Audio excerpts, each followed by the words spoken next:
Capítulo 6, parte 2. Servindo dentro do nosso itinerário. Em primeiro lugar, Jesus estava disponível. Ele ministrava quando era solicitado, quando estava dentro de seu itinerário. Ele libertou o homem possuído por demônios quando passava pela província dos Gadarenos. Mateus capítulo 8, versículos 28 a 34. Em sua jornada por Cafarnaum, usou o tempo para ensinar os discípulos. Marcos, capítulo 9, versículos 33 a 37. Quando retornava de Decápole, aproveitou a oportunidade para curar a mulher doente e ressuscitar a jovem morta. Lucas, capítulo 8, versículos 40 a 56. Até mesmo o incidente que compõe um assunto central deste livro, a história de Marta e Maria, contada em Lucas capítulo 10, versículos 38 a 42, aconteceu quando Jesus ia de caminho.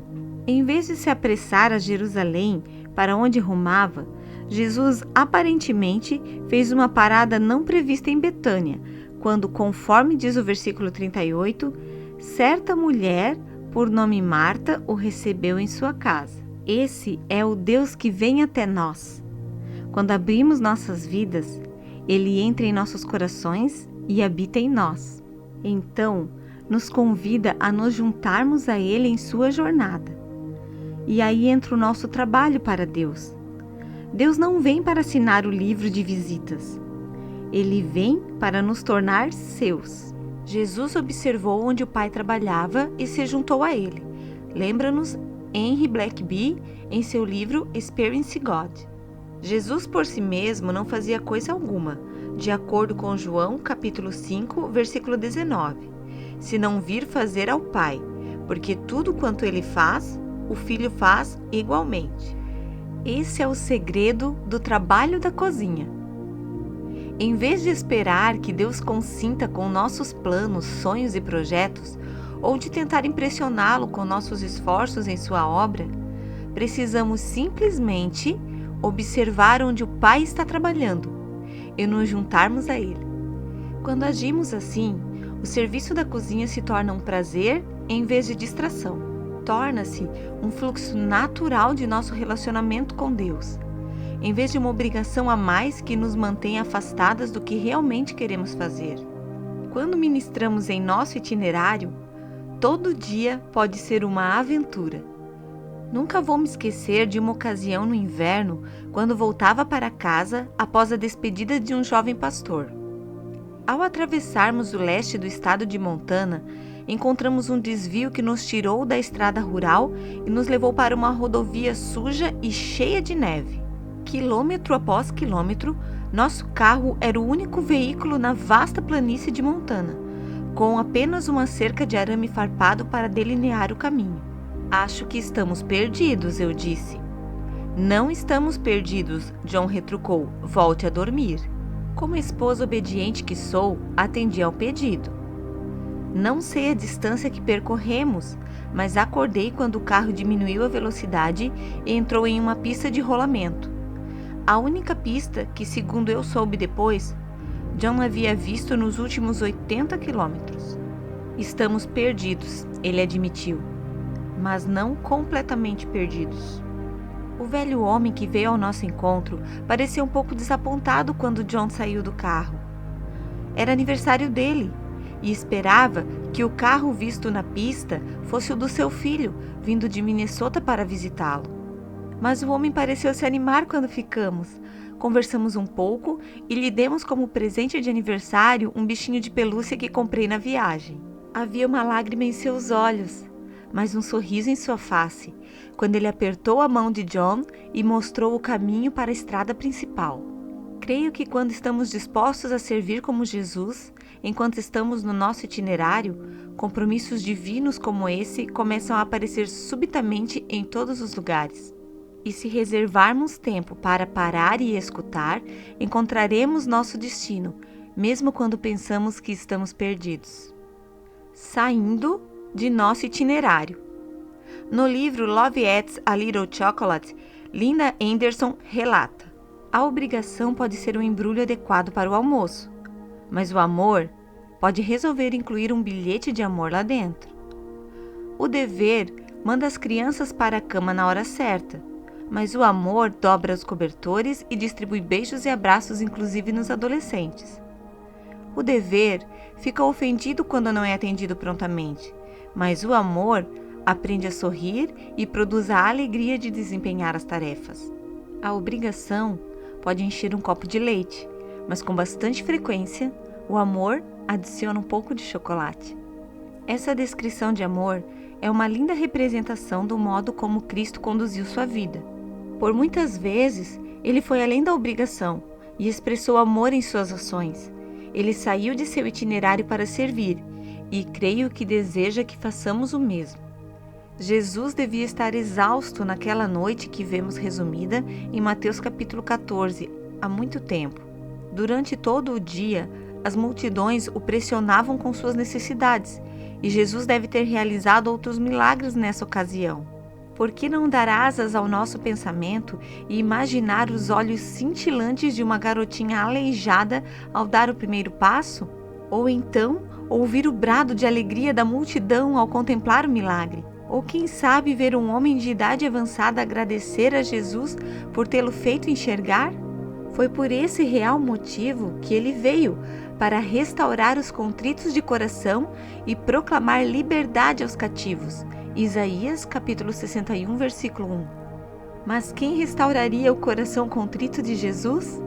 Seu primo João fora executado havia apenas alguns dias e Jesus estava aflito. A cidade de Tiberíades brilhou naquela noite na Galileia.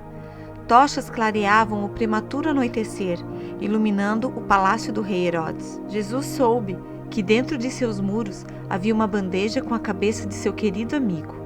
Agora, com a chegada da noite, Jesus queria ficar sozinho. Ele precisava ficar sozinho. Apenas o Pai poderia consolar sua tristeza esmagadora e suavizar seu cansaço. Lá está ele!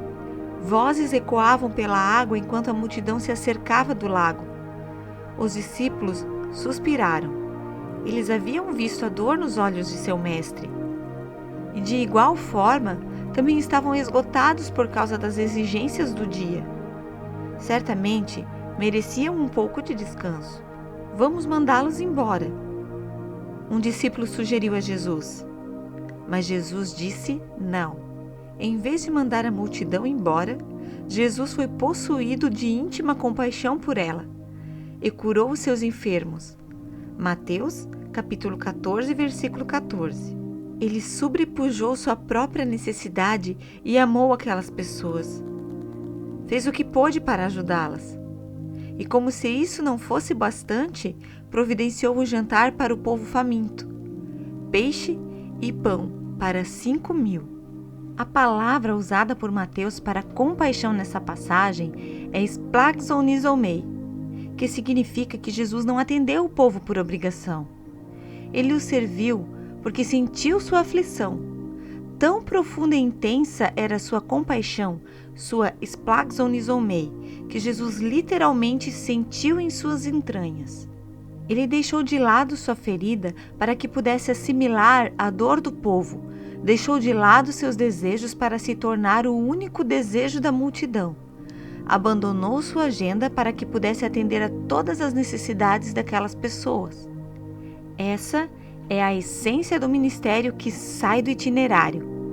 Significa colocar de lado o seu eu e atingir a verdadeira compaixão, servindo de todas as formas. Quando você realmente é uma serva fiel, a posição ou o cargo são secundários. Você está disposta a fazer tudo o que tem que ser feito. Jesus não teve um escritório luxuoso no lado oriental de Jerusalém, com uma placa de metal na porta com a inscrição Messias. Não teve um campo com muitos acres para estabelecer seu ministério. Ele ministrava enquanto caminhava, dentro de seu itinerário, fora de seu itinerário, de todas as formas. Acho que isso é uma coisa importante para ser observada quando falamos do serviço da cozinha, especialmente nessa época de estudos motivacionais dos talentos. As 2 últimas décadas trouxeram uma onda de livros, seminários e outras oportunidades educacionais voltadas para nos despertar quanto aos nossos talentos naturais e espirituais. Essas ofertas, que variam do clássico Discovering Your Spiritual Gifts, descobrindo seus dons espirituais, ao Wagner Modify Health's Spiritual Gifts Questionário de Dons Espirituais modificado por Wagner, tem ajudado milhares de cristãos a se conscientizarem dos dons especiais concedidos por Deus para a edificação da igreja. O propósito de tais contribuições era o de preparar os santos para a obra do ministério. O princípio era claro: trabalhar com os talentos dados por Deus libera, em maior extensão, a potencialidade ministerial e permite que os vários membros do corpo trabalhem harmoniosamente.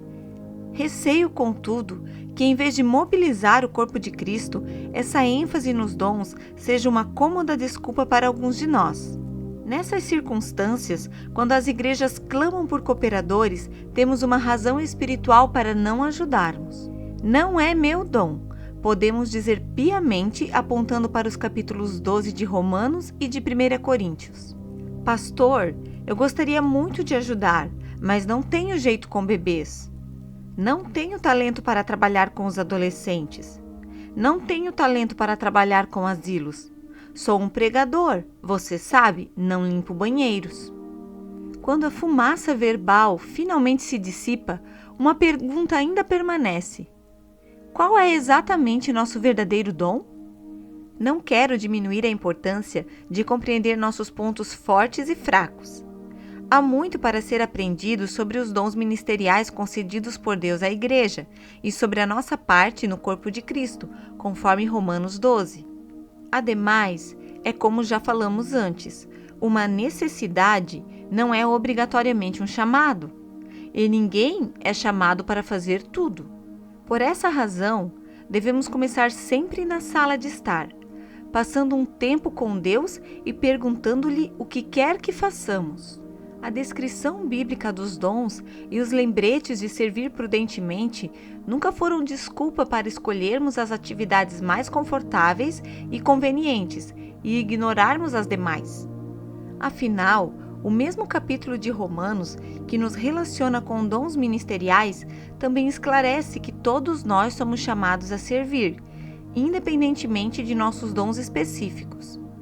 Podemos ter ou não a virtude da hospitalidade, mas todos somos chamados a praticar hospitalidade. Romanos capítulo 12, versículo 13. Tenhamos ou não o dom de repartir, versículo 8, todos somos chamados a comunicar com os santos nas suas necessidades, versículo 13.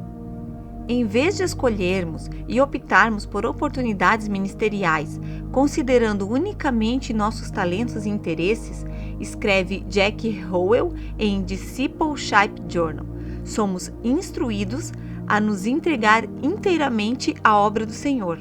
Foi o que o nosso Salvador fez. Ele ministrava em todos os lugares por onde passava e de todas as formas. Parou para conversar com uma mulher solitária, contou histórias às crianças e assou peixe para os discípulos. Jantou com publicanos e pecadores.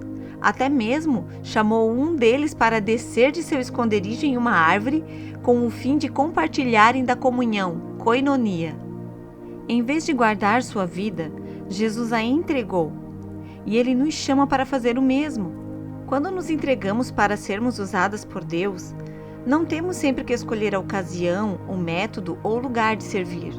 De fato, algumas vezes nos encontramos não fazendo nada, a não ser orar e esperar pela orientação de Deus. Ele também serve a quem está apenas parado e a esperar, escreveu uma vez o grande poeta inglês John Milton. Frustrado pelas limitações da cegueira, Milton lutou contra sentimentos de inferioridade, sentimentos que o impediam de ser usado por Deus. No entanto, o poeta descobriu que a chave não está em nossas ações, mas em nossa receptividade à voz de Deus e em nossa disposição para sermos usados de todas as formas apresentadas por Ele. Quando entregamos a Deus a nossa disposição para servir, Ele sempre nos mostra algo que podemos fazer, e essa tarefa sempre terá algo a ver com o amor.